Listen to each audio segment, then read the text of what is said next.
Hello everyone, my name is Mario Herger and I live in the Silicon Valley.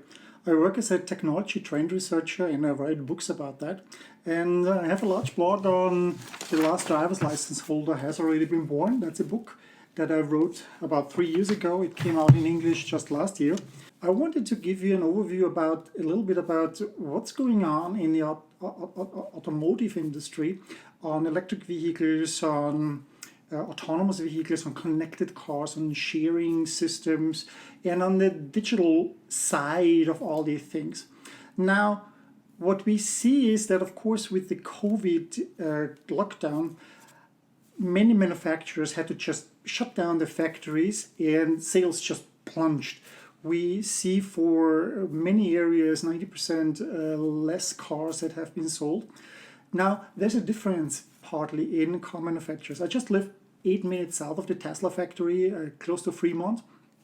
And Tesla did have a plunge as well, but not as big as everyone else. They are about 37% fewer cars that they sold, but they were able to deliver cars even during the lockdown because they could hand over cars without being in contact with the customer in a physical way.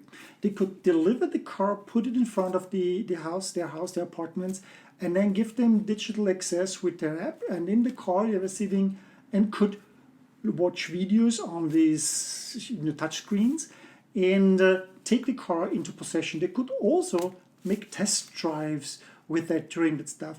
And that is a very unique situation that Tesla shows here, because no other manufacturer is actually able to do that. You get a key, a physical key to open the car or click on it, but here you have just the app that is doing that and can hand over control. Tesla, that manufactures less than 400,000 cars a year, was worth more than all German car manufacturers counted together. Those car manufacturers, the three big ones in Germany, have 16 million cars that they deliver and ship every year, while here we have a company that basically has only 400,000 cars and was worth more. A few days ago, Tesla actually was worth more on the market than Toyota, the largest automotive manufacturer, the most valuable automotive manufacturer. And when you look at that, the share price, of course, is always a bet into the future. It is the confidence of investors that a company such as this can create new markets and can conquer those markets. And those investors see Tesla way more capable of traditional car manufacturers. Sometimes, and we live in this generation, there comes a complete disruption, a new propulsion system, a drivetrain like electric driving, suddenly a focus on digital software.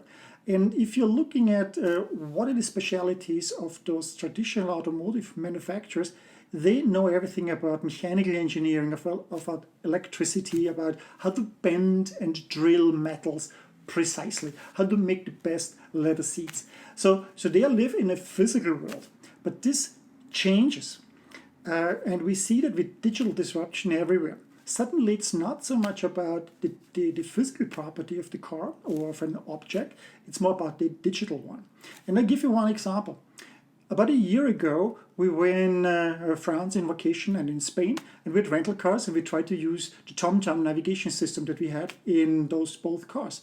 It took us 5 to 7 minutes just to enter the address or find that thing, and still the TomTom system would not find where we wanted to go. So in the end, we took out our iPhone, used Google Maps, and used this one.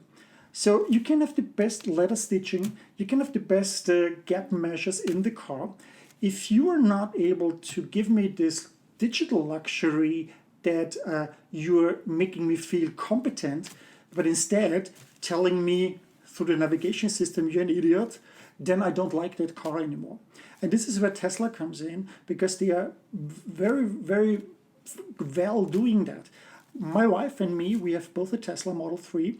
I have mine for a year now. My wife has it for 1.5 years. Since we got a Tesla, completely changed. You cannot imagine going back and buying a combustion engine car. And you see already the problem here. You have mechanical engineers that are working on those things, and suddenly you need software engineers that are working on that. And that is changing that. Especially during COVID-19, we've seen also electric vehicle sales, new registrations are going up. Especially you in Norway, you know that already more than 50% of all sold cars every month are battery electric vehicles. But also in Germany, in Europe generally, this increases and goes up exponentially. About a year ago, we had 2.5% of all newly registered cars were battery electric. Today, it's 6.8 across the European Union, almost a tripling of that.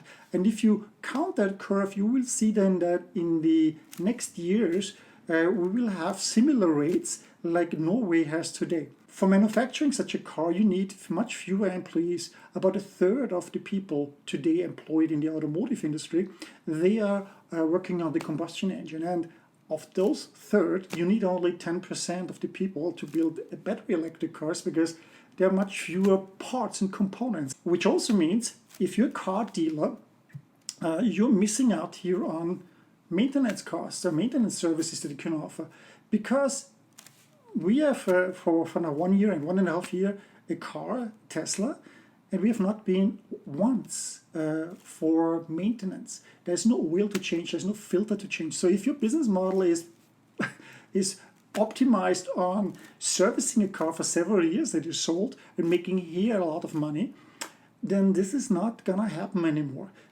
So the crisis itself, the COVID crisis, sped up the sale of electric vehicles, also because a lot of people noticed with all the traffic stopped that they suddenly could see blue skies all over the world.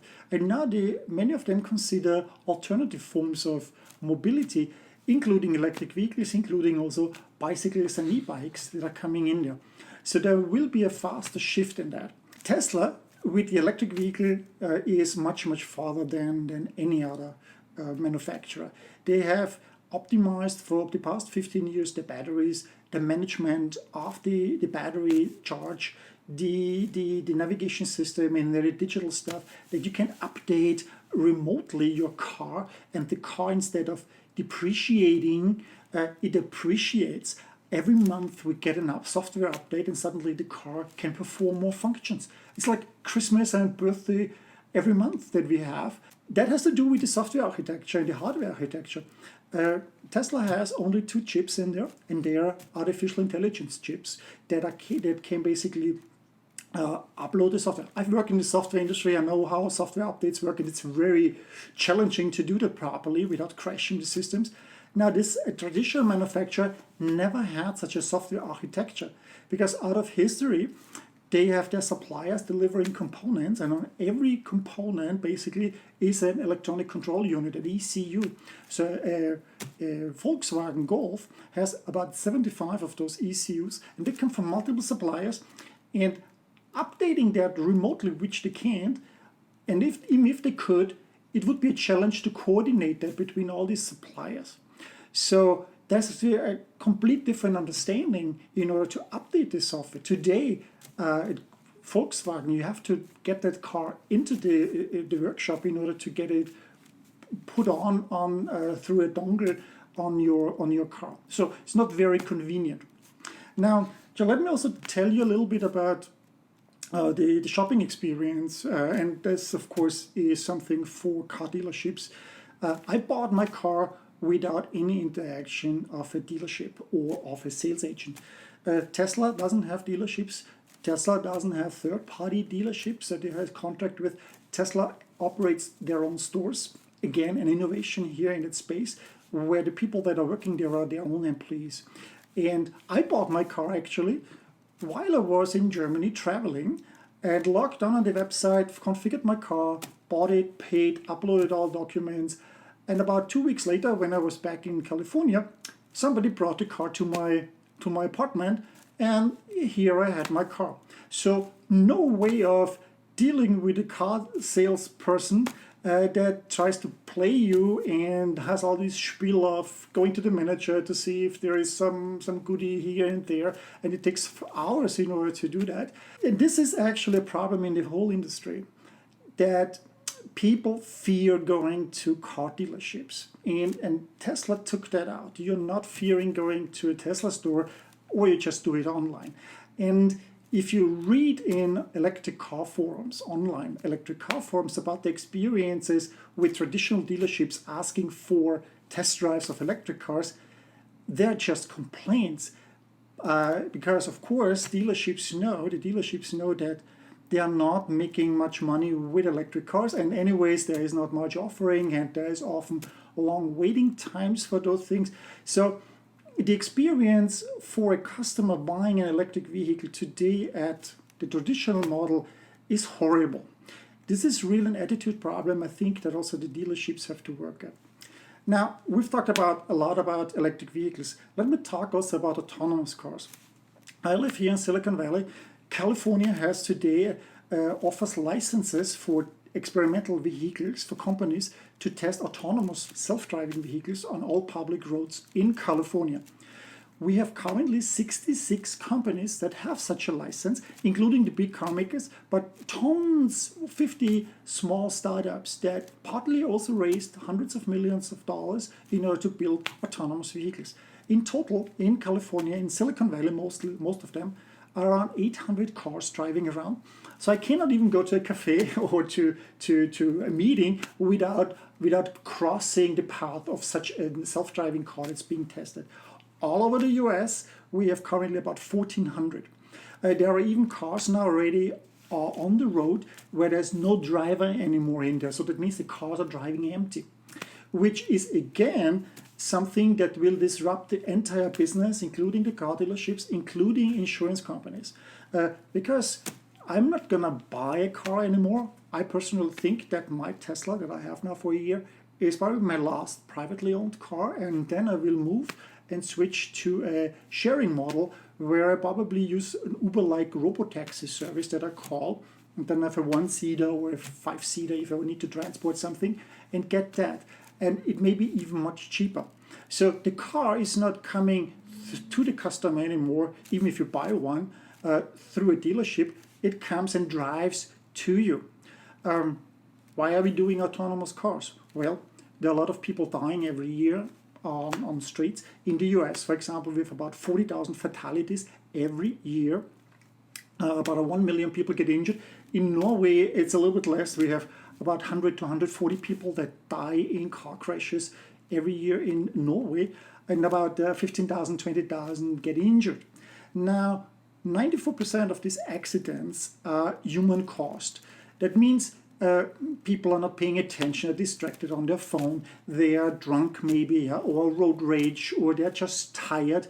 And with not having the human in there, but having a machine driving that thing, we take basically 94% out of those causes. So we expect that at least 80 to 90% of road fatalities, accidents, collisions are being diminished, or disappearing here, which also means I may not need an insurance anymore. Yeah, there may not be anything to repair because there are much fewer accidents. So no business for a workshop or mechanic. In fact, what we see today is a Tesla. I have a Tesla insurance. So Tesla has been offering since the end of last year an insurance that is a third cheaper than all the other insurances that I knew about. So I had one, I paid about $960 for 6 months, and now it's about $600 that I pay for half a year with Tesla.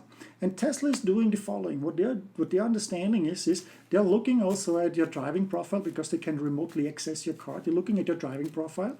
They're looking at how often do you use autopilot, this soon-to-be autonomous functionality, and can basically see your risk profile and give you a corresponding quote. There's no insurance company that can do that today on any car. Tesla can do that. 47% of basically the balance sheet of an insurance company is on car premiums. If you are having now no car anymore because you're using a robotaxi fleet, there is no driver, there is no insurance necessary because I just use the fleet, and much fewer accidents that are happening. And suddenly, as an insurance company, you're losing almost half of your business here. Just justify that in front of your shareholders. And car premiums car insurance is kind of the gateway drug to sell the customers some other insurances, household insurance, life insurance, and suddenly you don't have that excess anymore. So there's a lot of stuff going on. You see, that is a little bit about what I wanted to tell you.